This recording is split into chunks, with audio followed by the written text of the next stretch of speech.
चलिए स्टूडेंट्स, तो next topic है अपना रोटेशनल काइनेटिक एनर्जी।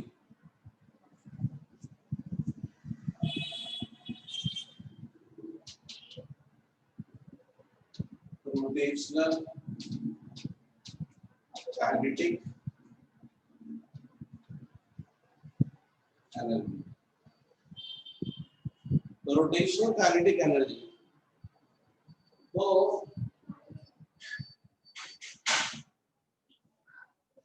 बच्चों किसी बॉडी को यदि मान लीजिए आप रोटेट कर रहे हैं किसी एक्सिस के अबाउट, ठीक है, इसमें डिफरेंट पार्टिकल्स हैं, तो सारे पार्टिकल्स जो हैं वो इस एक्सिस के अबाउट रोटेट करेंगे।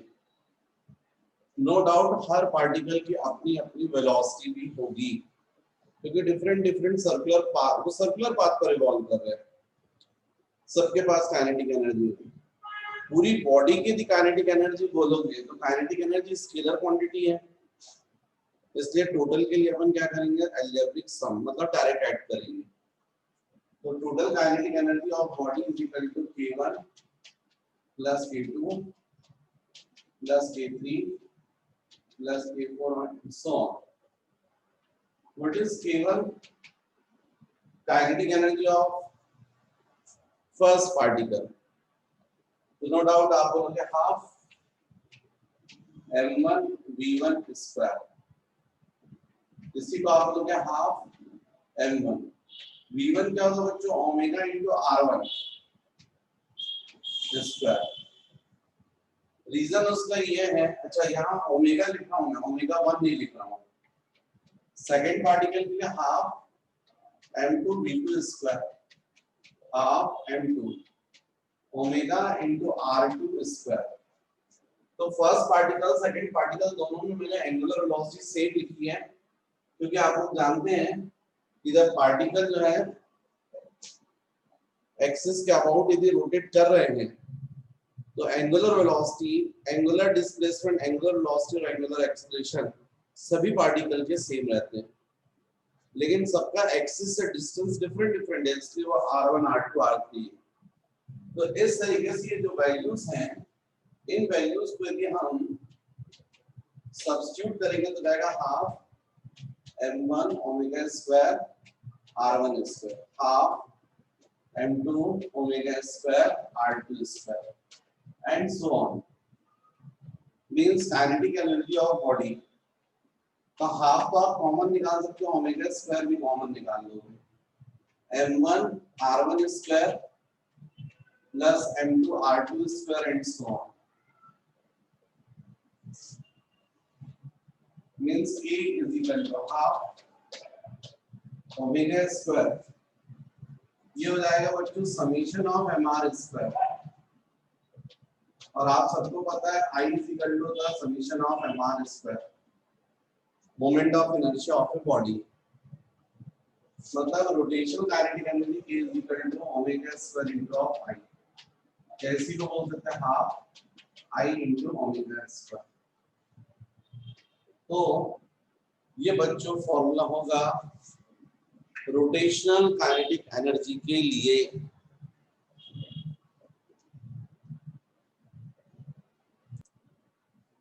तो बच्चों नेक्स्ट टॉपिक है आपका law of conservation of angular momentum. Law of conservation of angular momentum, law of conservation of angular momentum. तो according to law of conservation of angular momentum, if any body free to rotate about any axis, then in the absence of external torque, the angular momentum of the body or the system remains conserved. This is law of conservation of angular momentum. बच्चों यदि बोलते हैं torque नहीं, वैसे torque is equal to हम लोग को पता है, हम लोगों ने किया हुआ है, tau is equal to dl upon dt। Torque होता है बच्चों dl by dt।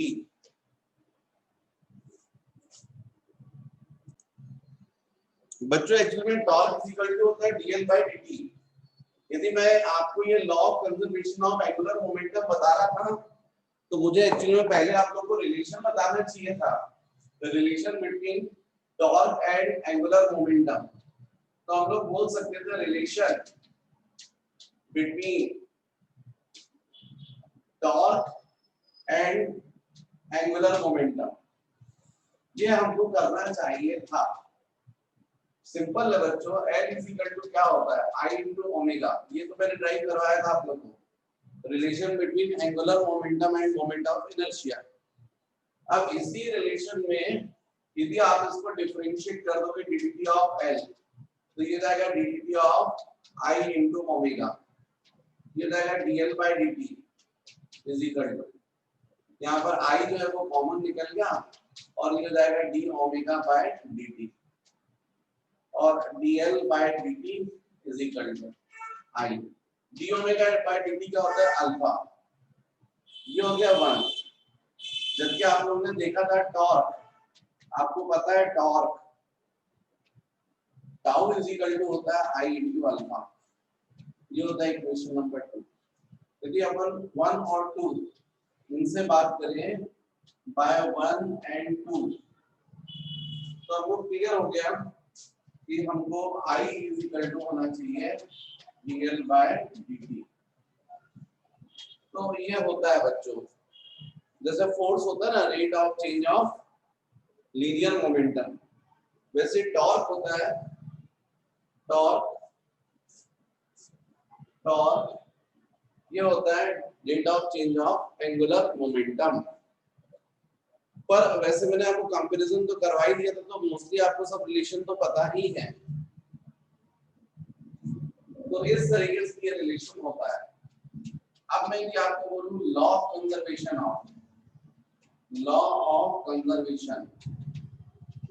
Angular momentum, तो आपके लिए सिंपल है, आपको पता है tau is equal to dl by dt, और यदि मैं बोलता हूं if tau is equal to 0 तो नो डाउट आप बोलोगे dl by dt is equal to 0। भाई टॉर्क 0 है और टॉर्क किसके इक्वल होता है dl by dt, इसका मतलब dl by dt भी 0 होगा। और डिफरेंशिएशन जब अपन करते हैं तो किसका डिफरेंशिएशन 0 होता है, कांस्टेंट क्वांटिटी का, इसका मतलब L is equal two of constant. मतलब in the absence of, if according to law of conservation of angular momentum, if any body is free to rotate about any axis, then in the absence of external torque, angular momentum of the body or the system remains conserved. What is L? L is equal to बच्चों I into omega. तो जब L constant है तो इसका मतलब है I into omega भी constant होगा। इसका मतलब omega is equal to constant upon I, मतलब omega it is inversely proportional to I। तो यदि बॉडी का मोमेंट ऑफ इनर्शिया ज्यादा होगा तो एंगुलर वेलोसिटी कम होगी, और यदि मोमेंट ऑफ इनर्शिया कम होगा तो एंगुलर वेलोसिटी ज्यादा होगी। तब in the absence of external torque. इसका मतलब ये हुआ कि मान लीजिए ये टर्न टेबल है, मतलब एक टेबल है जो एक्सिस पर, ऐसी एक्सिस पर टिकी हुई है और इस एक्सिस के अबाउट रोटेट हो सकती है।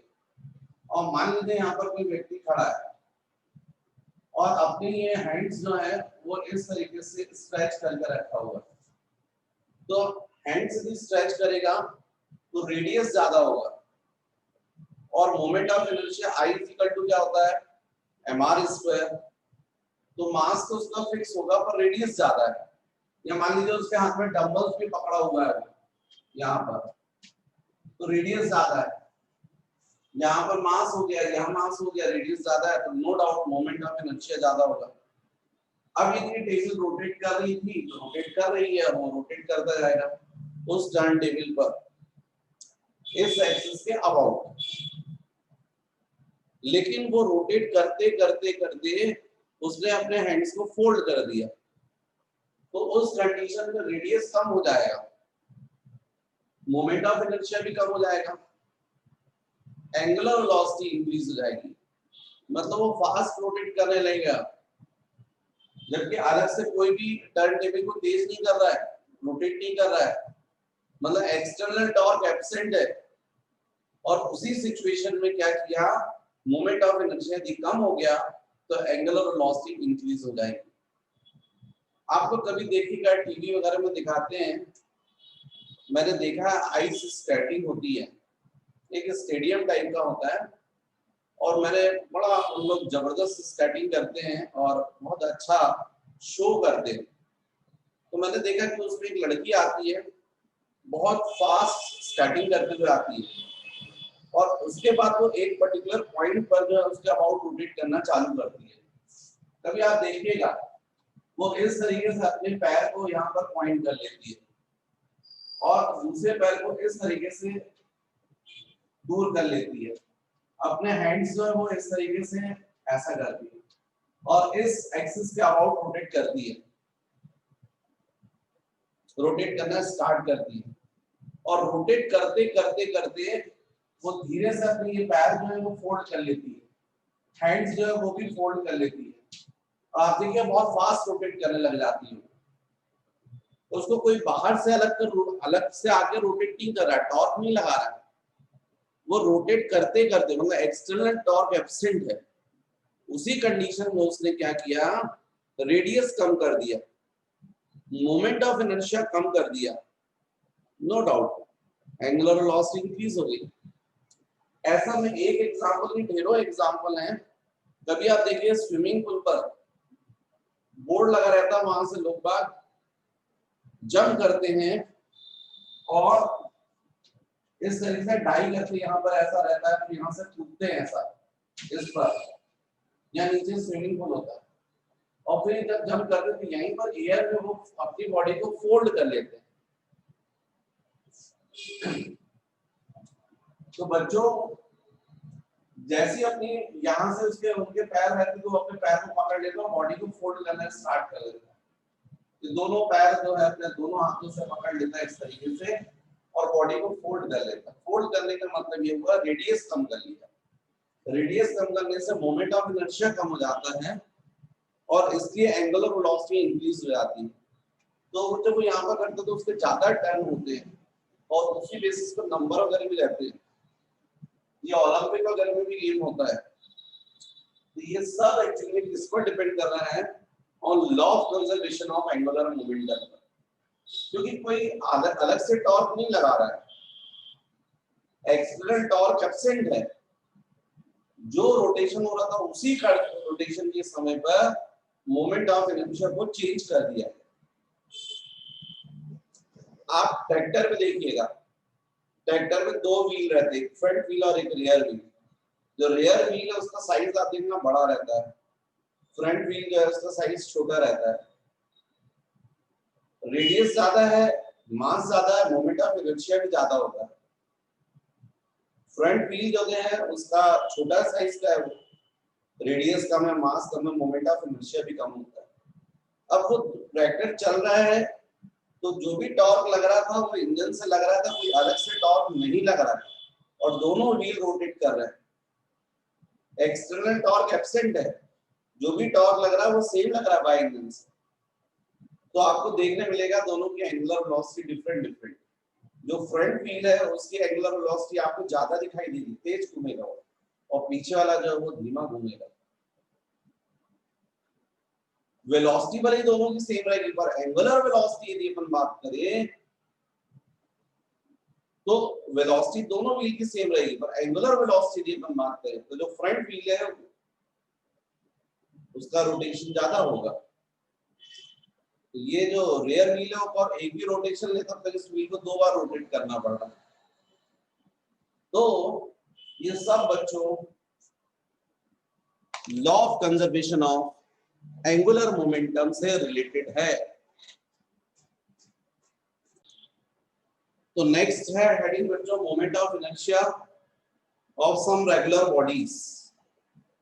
जैसे इसमें से फर्स्ट में आपको बता रहा हूँ यूनिफॉर्म थिन रॉड। कोई रॉड है और आप इस रॉड को रोटेट कर रहे हो, इसमें फर्स्ट मैंने बोला एक्सिस जो है perpendicular to length and passing through centre of mass. इस डस्टर का सेंटर ऑफ मास सेंटर में होगा। यहाँ आपने आर पार होल कर दिया और एक रॉड फंसा दी, और उस रॉड के अबाउट यदि आप इसको रोटेट कर रहे हो तो वो एक्सिस हो जाएगी। तो इस रॉड का जो मोमेंट ऑफ इनर्शिया होता है बच्चों, वो डिराइव होता है, अब होता है ml स्क्वायर बाय 12। अब ये पूरे डेरिवेशंस जो हैं वो अभी आप लोग को फिलहाल कुछ स्कूल्स में करवाते हैं, कुछ में नहीं करवाते हैं।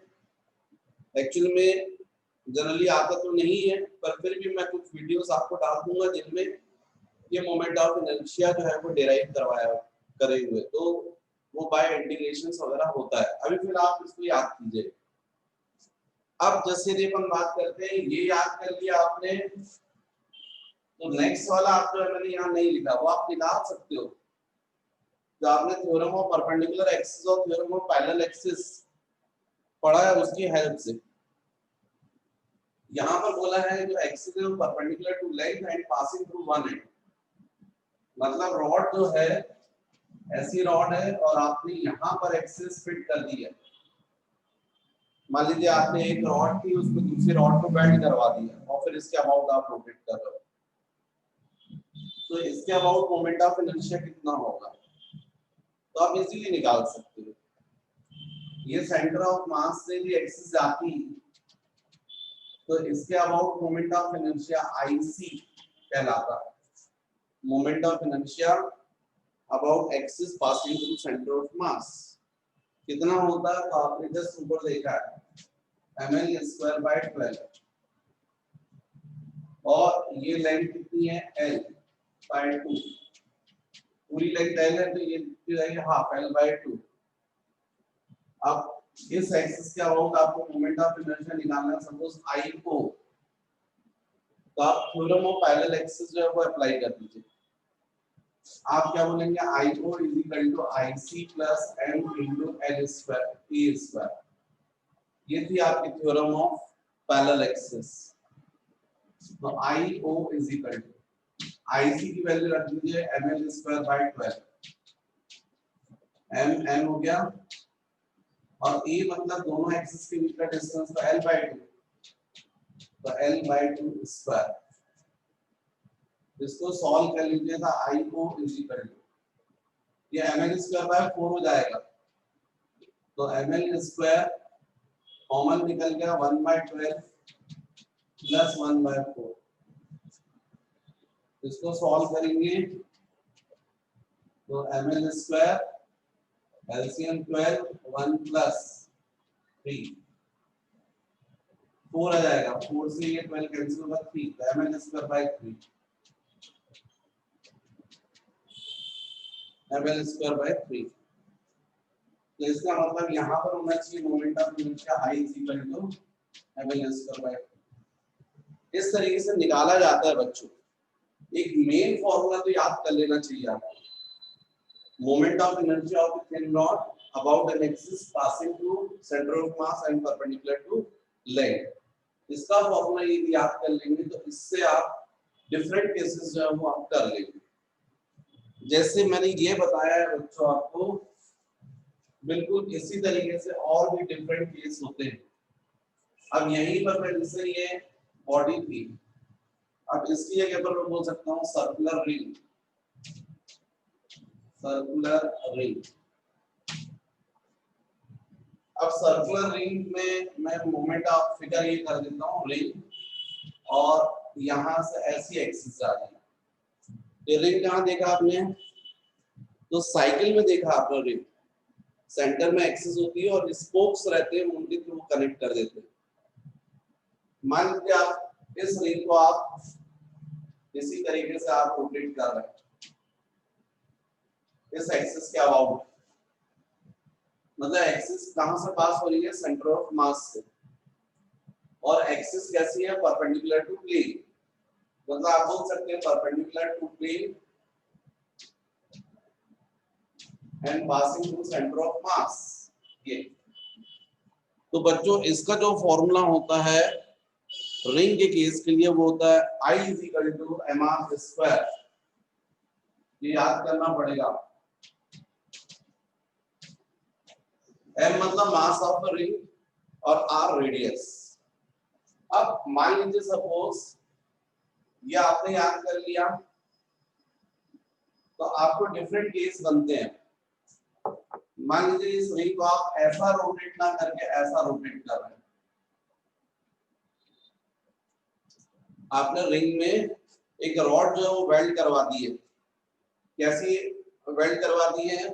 सरकमफ्रेंस में वेल्ड करवाई है और परपेंडिकुलर टू प्लेन करवाई है। अब इसके अबाउट मोमेंट ऑफ इनर्शिया कितना होगा? आई को क्या चाहिए? यहाँ पर एक्सिस ना बोलकर यहाँ बोल दूं मैं, ये ऐसा आप रोटेट कर रहे हैं, वेल्ड करवा दिया अपने रिंग को। तो आपको इसके अबाउट तो पता है, जिसको आप आईसी बोल रहे हैं, और ये आई को आपको फाइंड करना, और ये क्या है? Radius R. आप फिर से यहाँ पर थ्योरम ऑफ पैरेलल एक्सिस लगा सकते हैं। I O is equal to IC plus M R square. IC आपको मालूम है एम आर स्क्वायर, ठीक है, M R square plus M R square मतलब हो जाएगा 2 एम आर स्क्वायर। तो इस केस में जो मोमेंट ऑफ इनर्शिया बोलोगे I is equal to 2 M R square. इस एक्सिस क्या अबाउट है आप रोटेट करोगे, मतलब ये रिंग था, इसको आपने एक रॉड यहाँ पर वेल्ड करवा के आप इसके अबाउट आप रोटेट कर रहे थे। पर बच्चों मान लीजिए आपको नहीं बोला नहीं सर हम तो इसको रोटेट करेंगे अबाउट डायमीटर, मतलब जो एक्सिस है वो आप ऐसा करना चाहते हो, ऐसा, मतलब एक्सिस जो है वो अलोंग डायमीटर है और रिंग के प्लेन में है। मतलब इस चीज को ऐसा ही बोल सकते हो, ये रिंग एक रॉड आपने यहाँ पर वेल्ड करवा दी है और इसके अबाउट आप रोटेट कर रहे हो। यदि मान लीजिए सपोज, हालांकि तो डिस्क है बच्चों, नहीं रिंग ही बोल सकते हो, यदि इसको और थोड़ा सा कट कर दूं, तो मैं जो आपको बता रहा था ये फर्स्ट केस, उसमें आप इसके अबाउट रोटेट कर रहे थे एक्सिस। सेकंड वाले केस में आपने यहाँ पर वेल्ड कर दिया और ऐसा रोटेट करोगे। थर्ड वाले केस में आप ये यहाँ पर आपने ऐसा कर दिया और इसके अबाउट ऐसा रोटेट करोगे। ये तो एक्सिस जो है वो कैसी है? अलोंग डायमीटर है और इसमें लाई करती है इसके प्लेन में।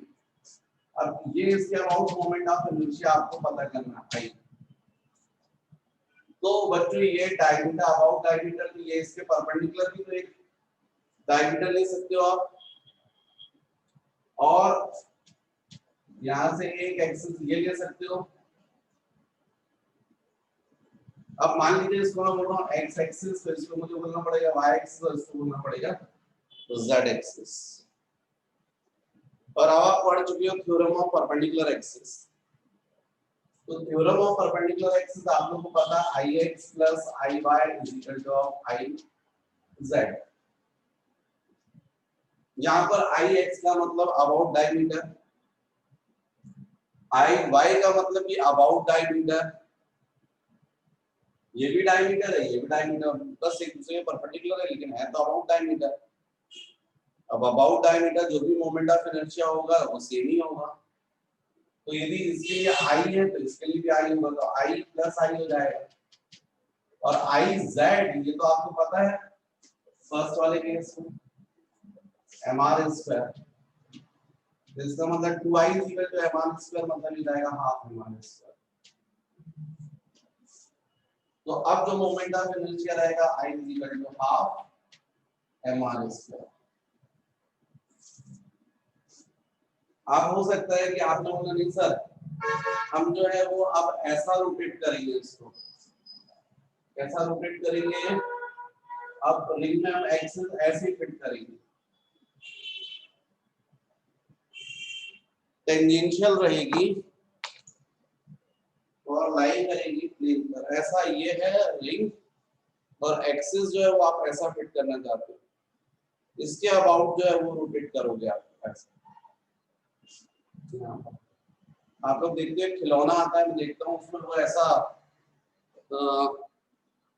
व्यक्ति है जो बेचता है वो ऐसा रहता है, ये रोटेट करता है। यहाँ पर एक जैसे छोटी सी लकड़ी लगी रहती है और इस पर जो रहता है वो कागज का वो लगा देता है, जब वो घुमाता है तो पट पट पट पट पट आवाज आती है, बच्चे लोग खरीदते हैं। तो अब जो आपकी एक्सरसाइज ये और इसके अबाउट आप मोमेंट ऑफ इनर्शिया निकालना चाहते हैं, निकाल सकते हैं भाई। आपको ये वाली जो है अबाउट डायमीटर आप निकाल चुके हो, जस्ट ये half mr square, half mr square. ये मैं क्यों सिखा रहा हूँ, ये सब कॉम्पिटिटिव एग्जाम में आते हैं क्वेश्चंस और उस वक्त जरूरत पड़ती है तो हम लोग थ्योरम ऑफ पैरेलल एक्सिस और थ्योरम ऑफ परपेंडिकुलर एक्सिस इनकी हेल्प कर लेते आते हैं और निकालते आते हैं। तो यदि आप इसमें निकाल चुके हो, वो आपको पता है आपने कितना निकाला था, हाफ mr स्क्वायर। ये एक्सिस कहां से पास हो रही थी, सेंटर ऑफ मास, और इसके अबाउट आपको फाइंड करना है। तो IO is equal to IC plus MR square, ये डिस्टेंस दोनों एक्सिस के बीच का r है। अब आप लोगों से IO is equal to IC की वैल्यू रखो, half mr square plus mr square, तो IO is equal to 3/2 mr square.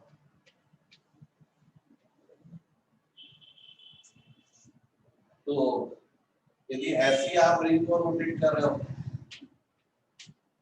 इसके अबाउट, तो मोमेंट ऑफ इनर्शिया जाएगा 3/2 mr स्क्वायर।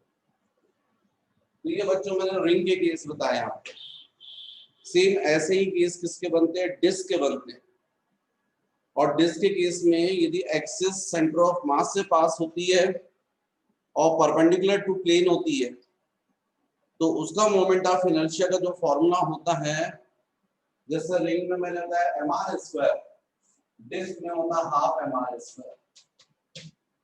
ये कहां से आया है, ये बच्चों पूरा ड्राइव होता है बाय इंटीग्रेशन। ये मैं अलग से वीडियो डाल दूंगा आपको, तो उसमें आपको बेनिफिट मिल जाएगा। तो यहाँ पर मैंने नेक्स्ट जो है सर्कुलर डिस्क बोला है। अब ये डिस्क क्या होती है, डिस्क मतलब बच्चों प्लेट कह सकते हो, जिसमें आप पोहा खाते हो ना, जिसको कह सकते हो, मतलब उसमें पूरा सरफेस रहेगा। अब उसमें यदि आप बोलोगे axis perpendicular to plane and passing through centre of mass, ये पूरा सॉलिड पार्ट रहेगा डिस्क में। जनरली जो आप लोग की कार वगैरह रहती है, कार में जो डिस्क लगी रहती है उसी के ऊपर टायर रहता है। ट्रक वगैरह में भी, अरे ट्रेन में रहेगा, ट्रेन की जो व्हील है वो पूरा डिस्क रहेगा। और एक्सिस जो है ऐसी इसी एक्सिस के अबाउट रोटेट करते हुए, मतलब जो एक्सिस रहती है परपेंडिकुलर टू प्लेन और कहां से पास होती है, सेंटर ऑफ मास से। तो ये फॉर्मूला होता है। अब आप यदि उसी डिस्क को आप ऐसा रोटेट करोगे, ऐसी यहाँ एक्सिस लगा कर कितना होगा मोमेंट ऑफ इनर्शिया आप निकाल सकते हो थ्योरम ऑफ पैरेलल एक्सिस के हेल्प से, जैसे रिंग के लिए निकाला। तो इसमें बच्चों जितने केस हो सकते हैं वो हम लोग सब निकाल सकते हैं, और ये सब हमको जरूरत पड़ती है। कैसा होगा, मेरे ख्याल से रिंग का चूंकि मैंने केस समझा दिया है तो आपको बहुत इजीली समझ में आ गया कि हम लोग डिस्क का इजीली ऐसे ही निकाल सकते हैं। यदि एक्सिस यहाँ पर फिट है और इसको हम बोलते हैं O, तो IO ये लाएगा IC, और अप्लाई कर दोगे आप थ्योरम ऑफ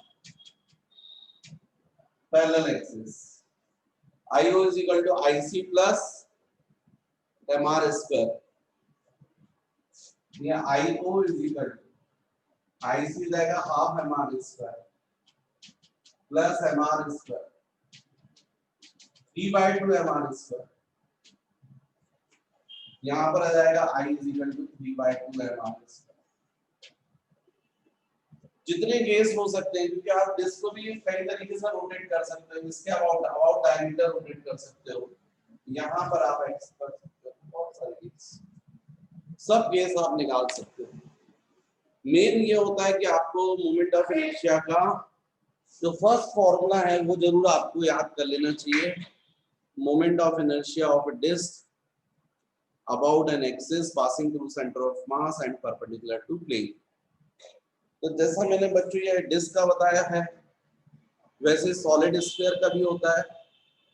सॉलिड स्फीयर जैसे अर्थ है, अर्थ अपनी एक्सिस के अबाउट रोटेट कर रही है, अर्थ क्या सॉलिड है, तो उसका भी जो मोमेंट ऑफ इनर्शिया होता है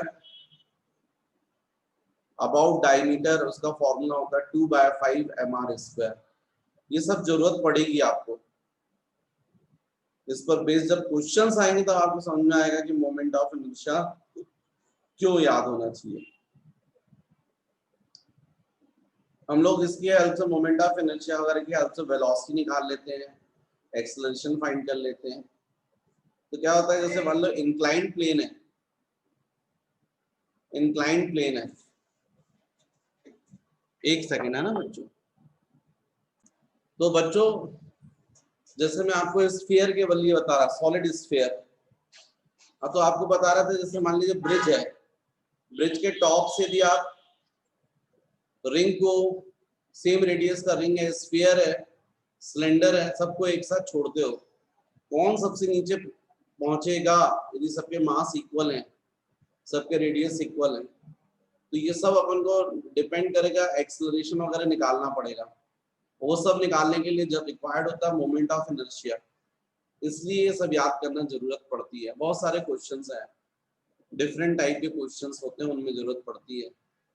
तो उनके आंसर्स निकालने के लिए पहले हमको मोमेंट ऑफ इनर्शिया पता होना चाहिए, इसलिए जरूरी है। जैसे सॉलिड स्फीयर यदि अपन बोलेंगे तो उसका about diameter moment of inertia होता है 2/5 mr²। लेकिन यदि उसी स्फीयर को अपन एक्सिस टेंजेंशियल है और आपने फिट की हुई है, तो उसके अबाउट यदि अपन बात करें, अबाउट टेंजेंट वो होता है बच्चों 7/5 mr², वो भी आ जाता bye theorem of parallel axis. यदि अपन हॉलो स्फीयर का केस लें, जैसे सॉलिड स्फीयर है वैसे यदि हॉलो स्फीयर है और उसमें एक्सिस फिट कर दे जो सेंटर ऑफ मास से पास हो रही है अबाउट डायमीटर, तो उसका मोमेंट ऑफ इनर्शिया बच्चों होता है 2/3 mr²।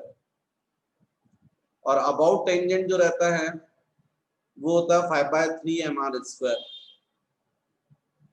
यदि सॉलिड सिलेंडर की बात करें और यदि उसमें एक्सिस ज्योमेट्रिकल एक्सिस है, ज्योमेट्रिकल एक्सिस का मतलब ये है कि सॉलिड सिलेंडर ऐसा, ये इस एक्सिस को बोलते हैं ज्योमेट्रिकल एक्सिस। इसके अबाउट यदि आप रोटेट कर रहे हैं तो जो मोमेंट ऑफ इनर्शिया होता है सॉलिड सिलेंडर का बच्चों, तो अपन को मालूम है सॉलिड सिलेंडर एक्चुअली में वो डिस्क का केस बन गया ना। एंड्स पर आप देखो डिस्क रहेगी, सॉलिड है तो एंड्स पर डिस्क है, यही डिस्क का जो लिखा हुआ फॉर्मूला यही। तो क्या हो जाएगा, हाफ mr²। लेकिन यदि आप इसी सिलेंडर को यदि आप रोटेट कर रहे हैं, कैसा रोटेट कर रहे हैं, इसी सिलेंडर को आप रोटेट कर रहे हैं,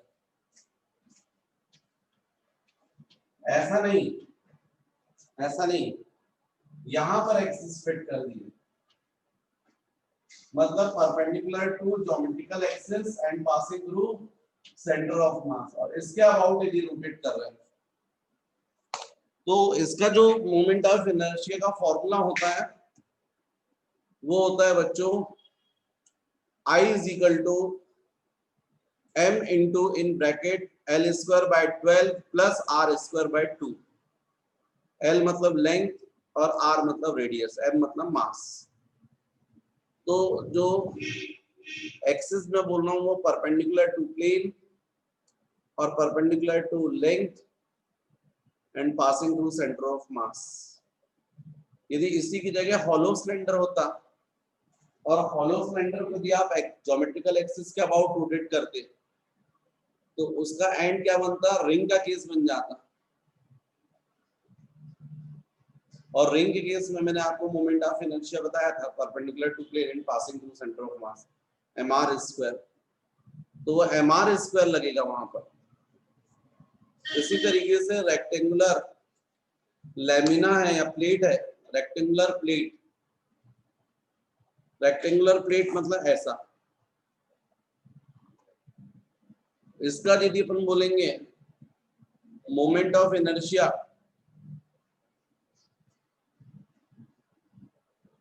about an axis passing through center of mass and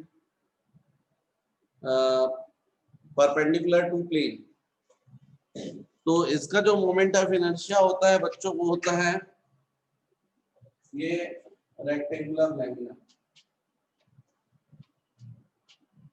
ऐसा। इसका होता है I equal to m into L square plus b square by 12। m मतलब mass of a plate, L length और b ब्रेड्थ।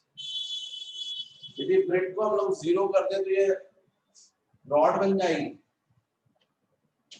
प्लेट जो है ना, प्लेट की ब्रेड्थ यदि 0 हो, ब्रेड्थ 0 का मतलब रॉड का केस बन गया, तो फिर मोमेंट ऑफ इनर्शिया कितना होगा? इसी फॉर्मूले में b की वैल्यू 0 रख दो, तो I is equal to ml square by 12। मतलब कौन सा फॉर्मूला? वो फर्स्ट मैंने जो आपको बताया था थिन रॉड के लिए, इसमें ml स्क्वायर बाय 12।